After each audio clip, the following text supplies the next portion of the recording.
Hoje vamos falar a história do cristianismo completa, como ninguém nunca viu.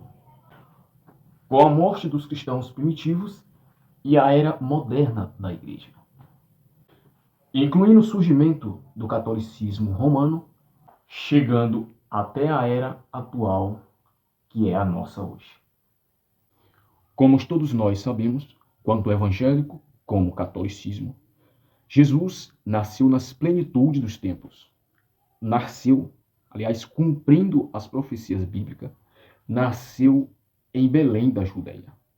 Mas para conhecer melhor um pouco da história do cristianismo, eu convido a você a ficar comigo neste vídeo até o final, para junto aprendermos um pouco da história do cristianismo quanto da igreja, que somos nós hoje.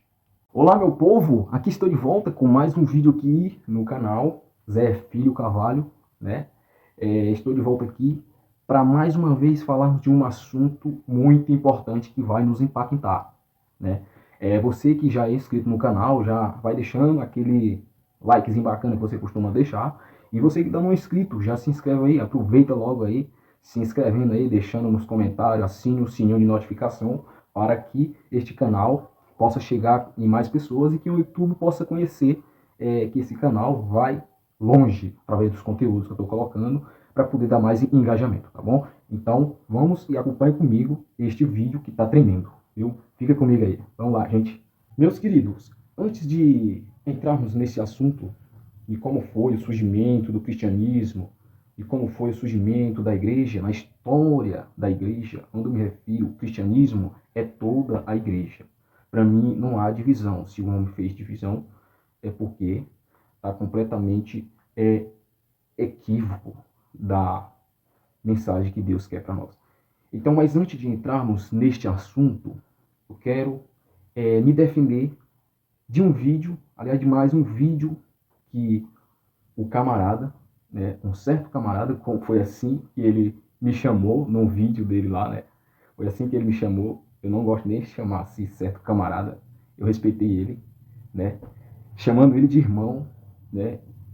E este camarada, que é o mesmo camarada que fez um vídeo da diferença do catolicismo para o protestantismo.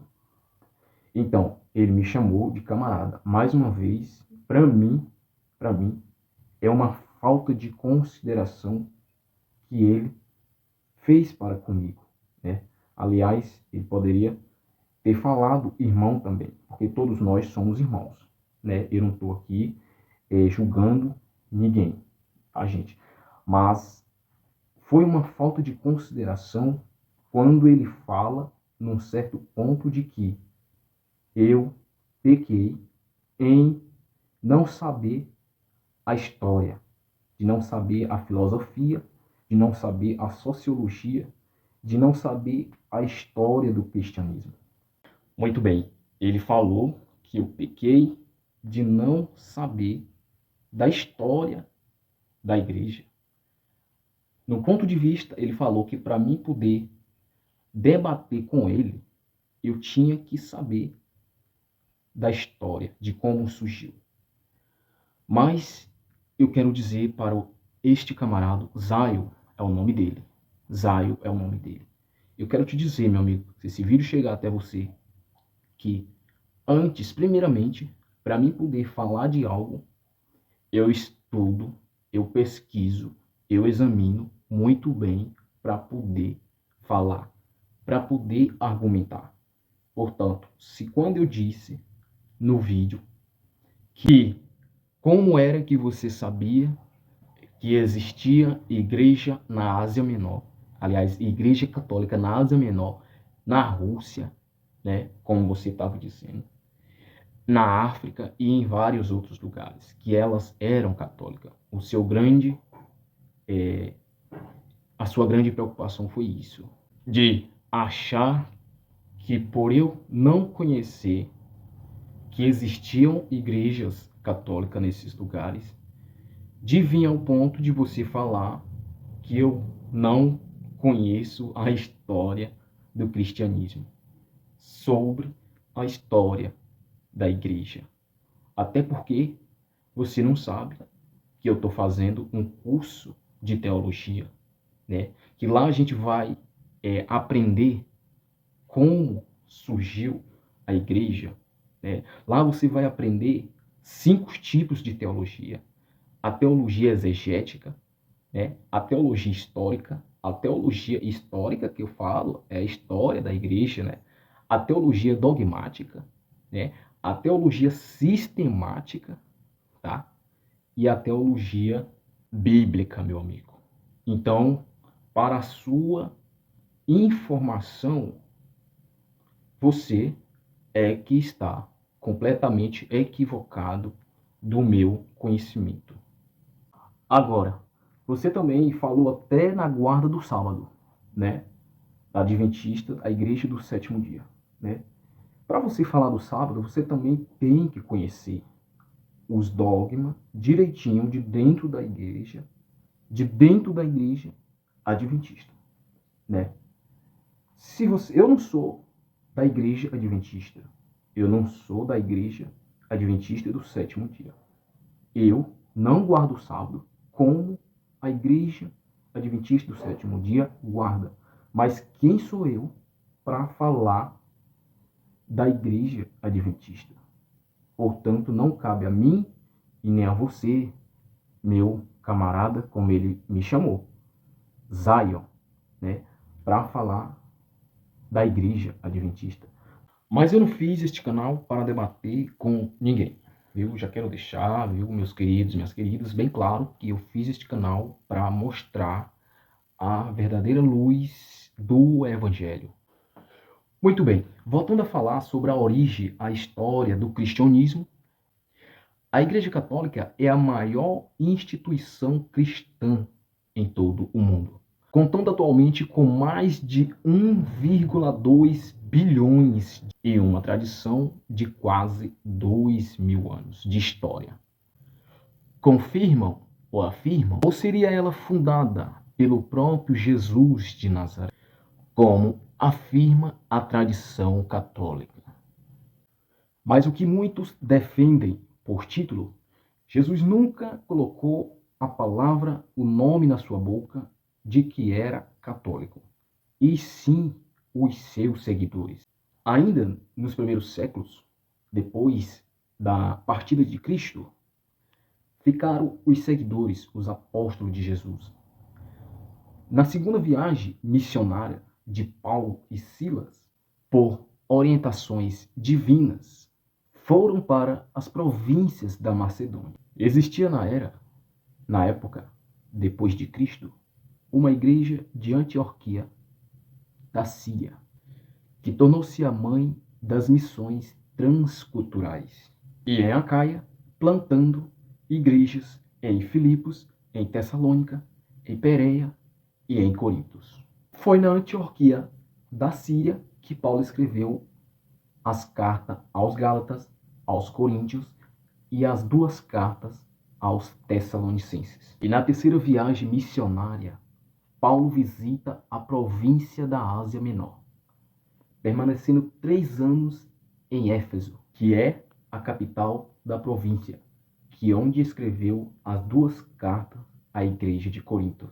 Eu preciso resumir ao falar de quantos governadores e imperadores do Império Romano passou na época depois de Jesus, depois do cristianismo. Mas surgiu um imperador, que é o imperador Cláudio, na era da Síria, que teve uma grande fome, uma grande miséria na cidade de Roma, que foi obrigado, o imperador Cláudio, a expulsar todos os judeus da cidade de Roma para fora. Já no dia 17 de julho, no ano 64, a cidade de Roma, com mais de 1 milhão de pessoas, foram incendiadas. A raiva dos imperadores de Roma era tão grande contra os cristãos, contra os seguidores de Jesus, que tudo que acontecia de errado, tudo que acontecia de errado na cidade de Roma era culpa dos judeus, era culpa dos cristãos, que deu a Nero um álibi de colocar culpa nos cristãos. Começa então a grande brutalidade de Nero contra os cristãos. Um grande massacre, um grande derramamento de sangue. Faltou madeiro para fazer cruz, para pregar os cristãos. Veja que em todo esse período a igreja tem sempre sofrido. Aqui não menciona na igreja, no cristianismo, nesses cristãos que estão sofrendo. É a igreja de Cristo, é os seguidores de Cristo. Aqui não menciona o nome católico. Foi neste governo de Nero que Paulo foi preso e degolado. Foi neste governo de Nero que Pedro foi crucificado. Veja que foi um governo muito tenso. Os judeus foram vendidos na época, sem eles querer. E essa dispersão durou 1878 anos. Ou seja, desde os 70 anos até o ano 1948 anos depois de Cristo, quando Israel voltou à sua terra e tornou-se nação livre agora. Mas eu quero convidar você a voltar muito antes ainda, antes de Israel ter a sua própria libertação. Eu quero voltar ainda lá no concílio de Nicéia, de quando Constantino, ainda no início, aliás, no ano 325, nas décadas dos finais do quarto período, que seria o quarto período, o quarto século na época, ele reuniu todos os bispos de várias outras igrejas para poder fazer este concílio, este congresso. É daí que muitos acham e muitos dizem que a igreja foi formada a partir de Constantino, o imperador de Roma. Foi ele que, por algum momento, trouxe paz para os cristãos. A partir daquele momento, ele reuniu todos os grupos de bispos, de religiosos, para poder fazer um decreto.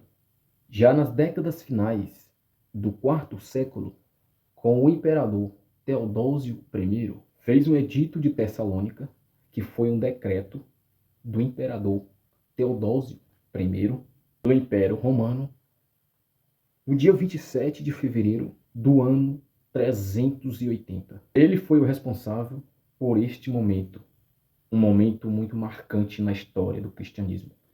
Ele oficializou o cristianismo como uma religião oficial. Com esse edito, segue os outros. Com esse decreto, sai punindo todas as heresias, todos os paganismos que existiam na época. Eu quero ler com vocês uma parte do livro de Inácio de Antioquia, em que os católicos defendem muito. Vamos ler comigo, acompanhe. Inácio de Antioquia escreve as Epístolas Esminenses 8. Considerai legítima e a Eucarístia, realizada pelo bispo ou por alguém que foi encarregado por ele. Onde aparece o bispo, aí esteja a multidão. Do mesmo modo que onde estiver Jesus Cristo, aí está a Igreja Católica. Aí, gente, ao longo do tempo vai surgindo várias teorias, um fala para um lado, outro fala para outro, mas surgiu um Inácio, aliás, Atanácio de Alexandria, um teólogo, que ele vai dizer o seguinte, assim, ó. Se Jesus não é Deus, ele é apenas uma criatura, então nós temos um grande problema. Porque uma criatura não pode redimir outras criaturas. Não pode salvar outras criaturas. Porque ela é apenas uma criatura. Se Jesus é uma criatura e a igreja ora a Jesus e adora a Jesus, então a igreja é culpada de idolatria e não pode ser aceita por Deus. Esta é as palavras de Atanásio de Alexandria. Aí também vamos ver grandes homens que surgiram como grandes homens do começo da igreja cristã. Vou citar os nomes deles aqui. Primeiro, Atanásio de Alexandria. Segundo, Ambrósio de Milão. Terceiro, João Crisóstomo. Quarto, Eusébio, Sofrônio, Jerônimo. Esse Eusébio aí, gente, ele foi o que traduziu a Bíblia para o latim. Esse Eusébio aí, viu? Você vai estudar sobre esses grandes personagens cristãos da igreja na época.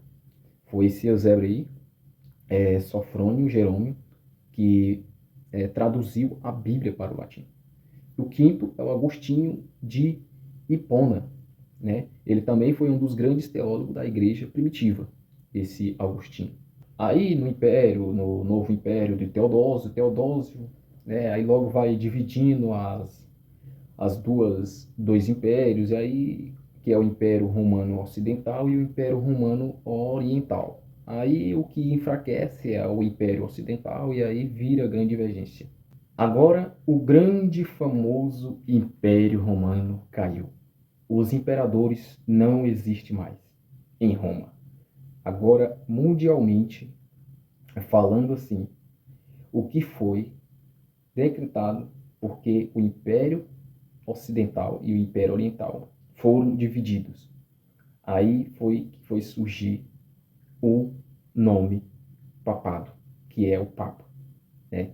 Foi aí que surgiu o papado, que o primeiro deles foi o Leão I, no ano 400 anos e 461 depois de Cristo. Foi o primeiro papa da história da Igreja Católica. Mas ainda não acabou não. Eu quero tirar aqui a grande interpretação equivocada dos catolicismo que se baseiam lá em Mateus, capítulo 16, versículo 18. Vamos ler comigo esta passagem, o que está escrito. Lá vai estar escrito assim, olha só. Pois também eu te digo que tu és Pedro, e sobre esta pedra edificarei a minha igreja, e as portas do inferno não prevalecerão contra ela. Aí é que está a contradição, tanto dos católicos como dos evangélicos, tá bom? Outros dizem, aqueles que acham que Pedro é a pedra, e por Pedro ser a pedra, outros dizem que a pedra é a declaração de Pedro. Eu tenho um escrito que diz, tu és o Cristo, o Filho do Deus vivo. Aqui diz que a pedra é o próprio Cristo. A Igreja Romana diz que Pedro é o primeiro Papa e que todo Papa é o sucessor legítimo de Pedro. Mas terá essa tese sustentação bíblica? Será se essa tese, essa sustentação de que Pedro é a pedra, é a rocha, será se tem sustentação bíblica?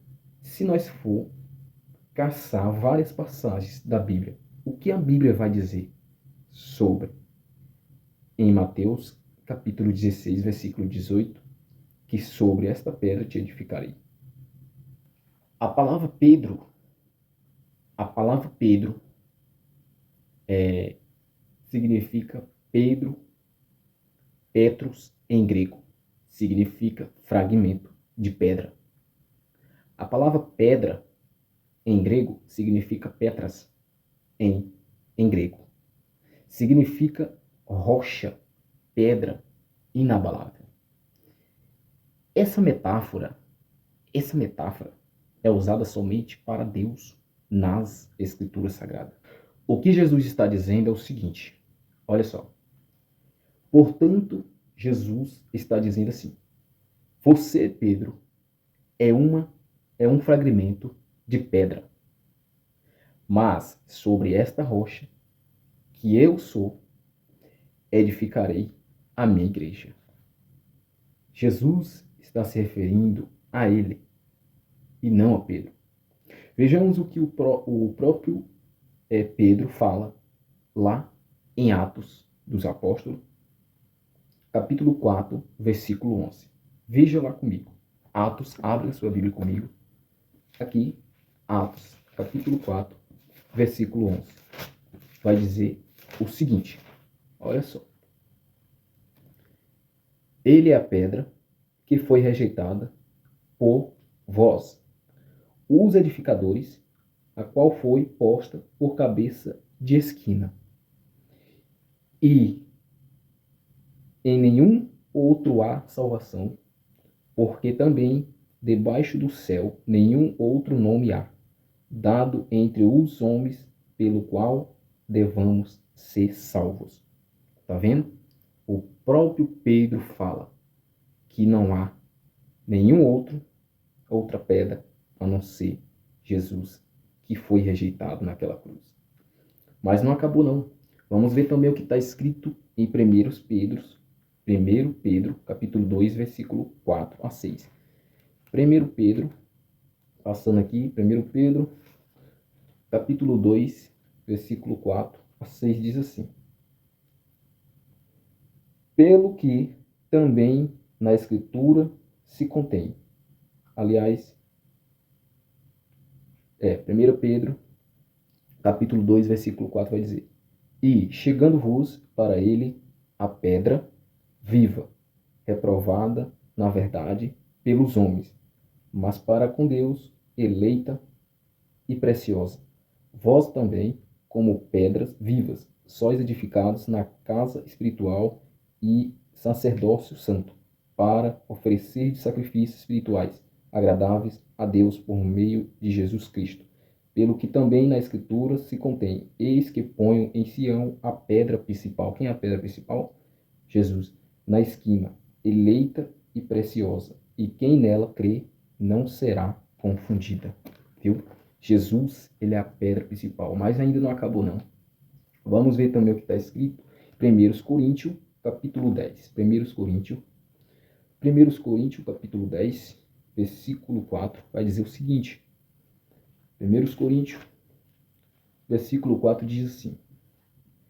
E beberão todos de uma mesma bebida espiritual, porque bebiam da pedra espiritual, que os seguia. E a pedra era quem? Quem era a pedra? Jesus. A pedra principal, a pedra espiritual. Diz aqui, e a pedra era Cristo. Interessante.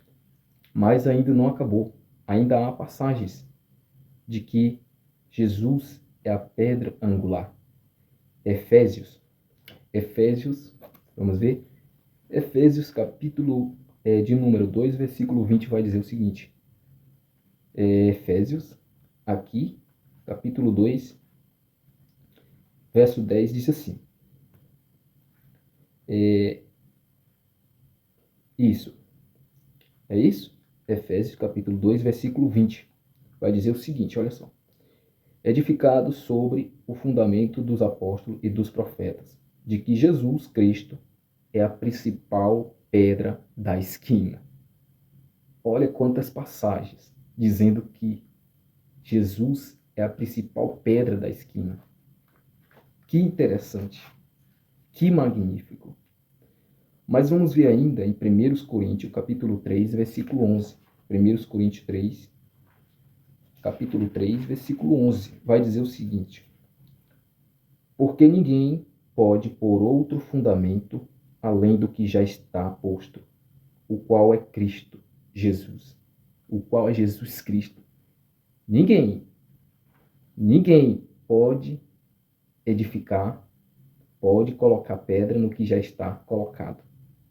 Ninguém pode substituir a Jesus. Ele é o único nosso mediador da fé. Paulo diz isso.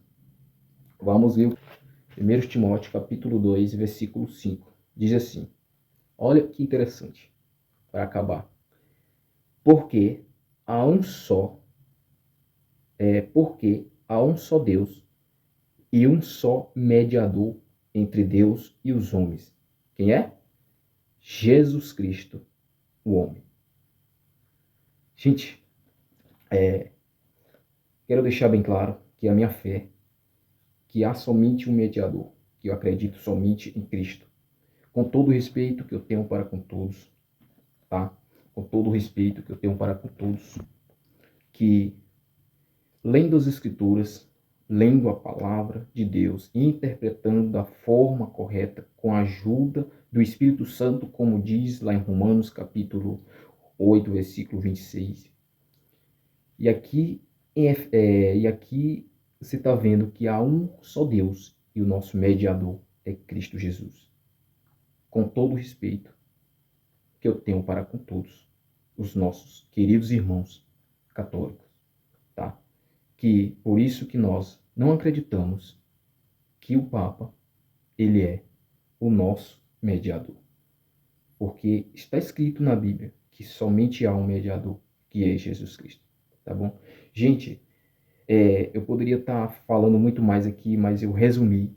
Ainda não falei neste vídeo da reforma da protestante, né, que vai falar sobre Martinho Lutero e foi obrigado a se entrar, né, na reforma protestante para poder, né, modificar algumas coisas. Ele também, se você for ver a história dele, ele é usado pelo Espírito Santo de Deus.